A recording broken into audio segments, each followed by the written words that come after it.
Surveillance of citizens not involved in criminal activities could exist in the law enforcement agencies of Pima County, and Fred Allison has more about that.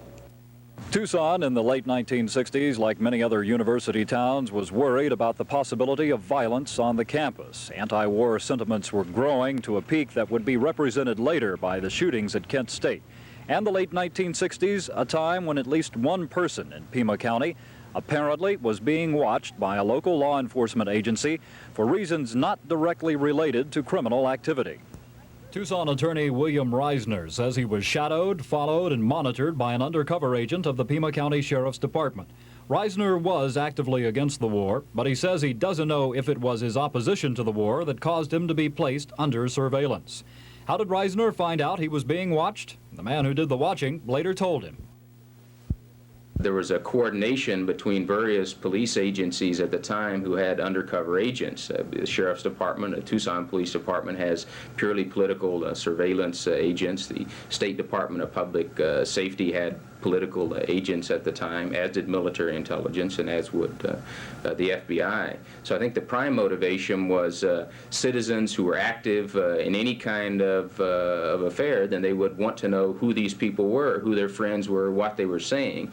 And it was an effort to ferret out people who would be opposed to governmental policies and would stand up and say what they wanted to. You talked to the agent who was assigned to you. What was that conversation like? Well, it was kind of interesting because I really didn't recognize the person, and he wanted to know if I recognized him and said that he had been my agent, that he had been assigned to me. And I asked him what his assignment was, if he was looking into criminal matters, was I accused of doing something wrong? And he said, no, quite the contrary. There was no accusation at all that I was doing anything wrong, no hint that I was violating any crime, but that they wanted to know what I was doing and saying. And I asked him, was I doing or saying anything wrong? He said, no, as a matter of fact, he agreed with what I was saying. And there's corroboration of Risner's story of being monitored by the Sheriff's Department. The undercover agent assigned to watch Risner, no longer a member of the Sheriff's Office and not wishing to be identified.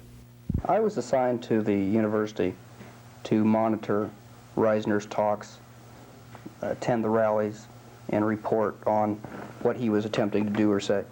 Was there any particular subject that Risner might be talking about that you were to pay special attention to? Other than that of causing violence, either on the marches or on the university. After the rallies, after the speeches, what happened? We would meet at the University of Arizona Police Department and report to the higher authorities what the substance of the talks were about. When you say we, were there other agents as well? There were. Also following Mr. Risner?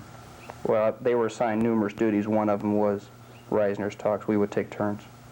Are Conrad Joyner and Ron Asta justified in worrying about surveillance from the Pima County Sheriff's Office? The answer to that question may be in the answers to two other questions. Was there ever a system for watching and observing and reporting on dissidents in Tucson? If there was such a system, has that system been dismantled? For News on 9, this is Fred Allison reporting.